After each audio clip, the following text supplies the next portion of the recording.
तो welcome to education पास। तो आज हम बात करने वाले हैं आर्मी अग्निवीर भर्ती 2024 के हम लोग मॉडल पेपर 9 है और जीएस के इंपॉर्टेंट क्वेश्चन डिस्कस करेंगे जो एग्जाम पर्पस से वेरी वेरी इंपॉर्टेंट है। आपको क्लास के अंदर तक जरूर देखना है क्योंकि एग्जाम पर्पस से आपके ये इंपॉर्टेंट क्लास है। तो चलिए हम लोग क्वेश्चन को देख लेते हैं। इससे पहले हमारे चैनल पर नए हैं, आप हमारे चैनल सब्सक्राइब कीजिएगा, वीडियो को लाइक कीजिएगा। चलिए पहला प्रश्न देखते हैं। बता दूं आपको कि सारे प्रश्न ऑनलाइन प्रश्न हो गए ताकि आपको फटाफट से सारे क्वेश्चन रिवीजन हो जाएं, ठीक है, आपको समय खराब ना हो। तो पहला प्रश्न आपको बताना है क्या राइट आंसर होगा। तो पहला प्रश्न आपका हीराकुंड बांध किस राज्य में स्थित है, तो इसका राइट आंसर क्या हो जाएगा, उड़ीसा इसका राइट आंसर हो जाएगा। ठीक है, ये उड़ीसा राज्य में स्थित है। अगले क्वेश्चन बताना है कि स्वतंत्र भारत के पहले गवर्नर जनरल कौन थे। तो स्वतंत्र भारत के पहले भारतीय गवर्नर जनरल आपके सी राजगोपालाचारी इसके राइट आंसर हो जाएंगे। ठीक है, सेकंड क्वेश्चन बताना है कि टेलीफोन का आविष्कार किसने किया है। तो टेलीफोन का आविष्कार किसके द्वारा किया गया था। तो अलेक्जेंडर ग्राहम बेल इसके राइट आंसर हो जाएंगे। ये क्वेश्चन आपको बताना है। नेक्स्ट क्वेश्चन क्या है कि महात्मा गांधी ने साबरमती आश्रम की स्थापना कब की थी।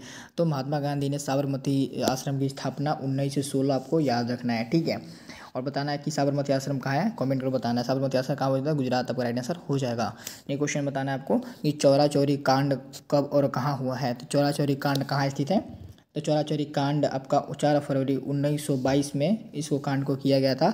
और चौरा चौरी कांड ये गोरखपुर चौरा चौरी कहाँ पड़ता है, ये गोरखपुर जिले में स्थित है। ठीक है, नहीं क्वेश्चन बताना है क्या हो जाएगा इसका राइट आंसर। नहीं क्वेश्चन आपका कि मोपला आंदोलन कब कहाँ हुआ था। तो मोपला आंदोलन आपका 1921 में किया गया था। ये हो जाता आपका मालाबार, ठीक है, मालाबार और केरल राज्य में, मालाबार के केरल राज्य में इसको किया गया था। वहाँ क्या होता है, स्थित हो जाता है, वहाँ से प्रारंभ इसको किया गया था। ठीक है, मोपला आंदोलन को।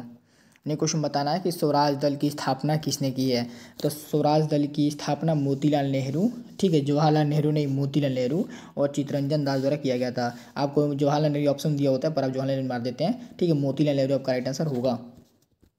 ने क्वेश्चन बताना है। नेक्स्ट क्वेश्चन क्या हो जाएगा इसका कि लखनऊ समझौता कब और किसके मध्य किया गया था। तो लखनऊ समझौता आपको दिसंबर 1916 ईस्वी में किया गया था और ये कांग्रेस और मुस्लिम लीग के बीच इसको अधिवेशन को किया गया था। ठीक है, नेक्स्ट क्वेश्चन बताना है क्या राइट आंसर होगा कि भारतीय राष्ट्रीय कांग्रेस की प्रथम भारतीय महिला अध्यक्ष कौन थी। तो इसका राइट आंसर क्या हो जाएगा, इसका हो जाएगा सरोजिनी नायडू राइट आंसर हो जाएगा। ठीक है, नेक्स्ट क्वेश्चन बताना आपकी दांडी यात्रा कब प्रारंभ की गई थी। तो दांडी यात्रा आपको 12 मार्च 1930 इसका राइट आंसर हो जाएगा।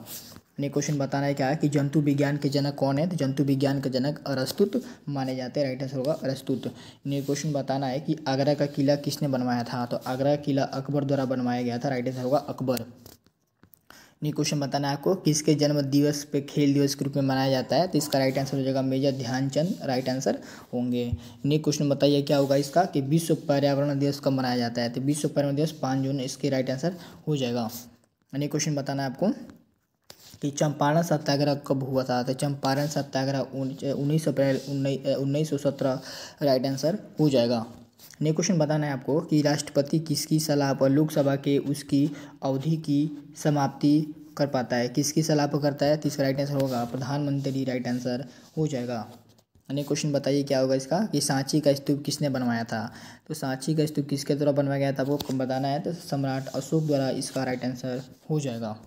ठीक है, अब तक हमारे चैनल सब्सक्राइब नहीं किया है तो प्लीज़ चैनल सब्सक्राइब कर लीजिएगा और वीडियो को लाइक कर लीजिएगा। ठीक है, और मैं इसका पीडीएफ सारे टेलीग्राम चैनल पर देता हूँ। ठीक है, मैं ये पता होगा कि ये पीडीएफ ये क्लास 9 है, बाकी मैंने 8 तक वेरी वेरी इंपॉर्टेंट क्लास है सारे मैंने अपलोड कर दिए। इसकी अलग से मैंने प्लेलिस्ट बना रखी है और उसके सारे के मैंने पीडीएफ भी अपलोड करी है टेलीग्राम पे। आपको जाके एक बार रिवीजन कर लेना है क्योंकि ताकि आपको एग्जाम के लिए वो सारे पीडीएफ एक बार पढ़ लीजिएगा। एग्जाम से पहले आपको बहुत बेनिफिट होंगे उस पीडीएफ से। ठीक है, चलिए वापस प्रश्न पे आते हैं।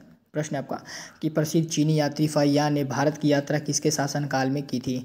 तो फाहियान किसके शासनकाल में आया था। तो फाहियान आया था चंद्रगुप्त द्वितीय के समय आया था। ठीक है, और हेनसांग पूछते हैं आपकी हेनसांग किसके शासन में आया था। हेनसांग आपको याद रखना है, हेनसांग हर्षवर्धन काल में। आपको ऐसे याद रखना है कि हेनसांग आया था, हर्ष याद रखना है। ठीक है, हेनसांग हर्षवर्धन काल में भारत आया था। हेनसांग हर्षवर्धन काल में भारत आया था। ठीक है, ऐसे आपको याद रखना है और आपको ये ऐसे याद ही हो गया होगा। फाहियान अब हेनसांग में कन्फ्यूज होते होंगे तो हेनसांग हर्षवर्धन काल, बाकी जो बचा फाहियान आपका चंद्रगुप्त द्वितीय राइट आंसर हो जाएगा। ठीक है, चलिए नेक्स्ट क्वेश्चन बताना आपको कि रतौंधी रोग किस विटामिन की कमी से होता है। तो रतौंधी रोग आपका विटामिन ए राइट आंसर हो जाएगा।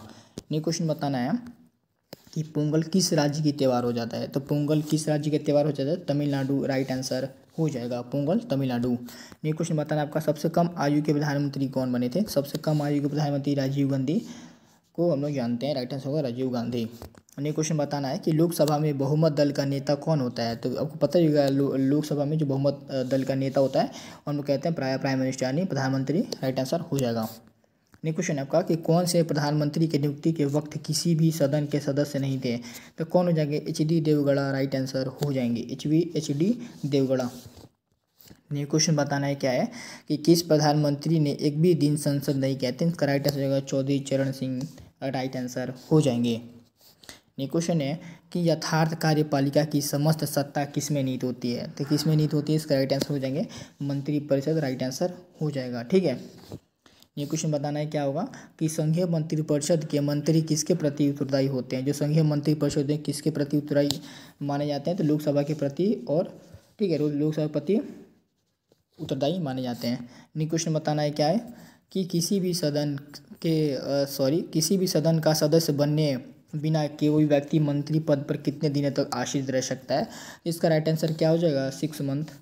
ठीक है, अब 6 मंथ में आपको किसी भी सदन का आपका सदस्य बनना बहुत जरूरी हो जाता है, वरना आपका सदस्यता समाप्त कर दी जाती है। नेक्स्ट क्वेश्चन है कि संविधान के किस अनुच्छेद में मंत्रिपरिषद की नियुक्ति व पदच्युत का प्रावधान होता है। तो आर्टिकल 75, राइट आंसर हो जाएंगे। ठीक है, आर्टिकल 75 इंपॉर्टेंट हो जाता है। नेक्स्ट क्वेश्चन बताना है आपको कि मंत्रिमंडल का गठन करने वाला कौन होता है। तो मंत्रिमंडल का गठन कौन करता है, तो केंद्रीय मंत्री, राइट आंसर हो जाएंगे केंद्रीय मंत्री। नेक्स्ट क्वेश्चन बताना है आपको, नेक्स्ट क्वेश्चन है कि स्वतंत्र भारत के पहले कानून मंत्री कौन थे। तो स्वतंत्र भारत के पहले कानून मंत्री doctor Bhimrao Ambedkar ji, right answer हो जाएंगे। नेक्स्ट क्वेश्चन है बताना है आपको कि मंत्रिपरिषद के सदस्यों का शपथ कौन दिलाता है। तो कौन दिलाता है, इसका राइट आंसर हो जाएंगे प्रेसिडेंट, ठीक है राष्ट्रपति, राइट आंसर हो जाएगा। नेक्स्ट क्वेश्चन बताना है आपको कि भारत के मंत्रिपरिषद में अधिक सदस्य कहाँ से लिए जाते हैं। तो कहाँ से लिए जाते हैं, सबसे अधिक सदस्य आपको पता ही है लोकसभा से आपके सबसे अधिक चुनाव किए जाते हैं। नेक्स्ट क्वेश्चन बताना है आपका कि स्वतंत्र भारत के पहले प्रतिरक्षा मंत्री कौन थे। तो सरदार पटेल जी, राइट आंसर हो जाएगा सरदार पटेल जी। नेक्स्ट क्वेश्चन बताना है क्वेश्चन नंबर 14 कि स्वतंत्र भारत के पहले वित्त मंत्री कौन थे। तो स्वतंत्र भारत के पहले वित्त मंत्री doctor John Mathai, right answer हो जाएंगे। नेक्स्ट क्वेश्चन बताना है कि क्या राज्यसभा का सदस्य मंत्रिपरिषद का सदस्य हो सकता है। तो क्या ये मंत्रिपरिषद के सदस्य बन सकते हैं। तो हाँ, ये राज्यसभा का सदस्य होकर मंत्रिपरिषद के सदस्य भी बन सकता है। इसका राइट आंसर होगा यस, हाँ यह बन सकता है। ठीक है, तो सारे प्रश्न आपको देख ही लिए होंगे। ठीक है, सारे PDF मैं टेलीग्राम चैनल पर दे दूंगा, टेलीग्राम का लिंक वीडियो को डिस्क्रिप्शन में मिल जाएगा। इसके अलावा कुछ भी डाउट हो तो कमेंट करके पूछ सकते हैं। और इसका मैंने अलग से प्लेलिस्ट बना रखी है, ठीक है, जाकर प्लेलिस्ट को देख लेना है कि आपके लिए बहुत बेनिफिट होने वाले हैं। चलिए हम लोग नेक्स्ट वीडियो में अगले इंपॉर्टेंट क्वेश्चन की बात करेंगे, तब तक अपना ध्यान रखिए, धन्यवाद।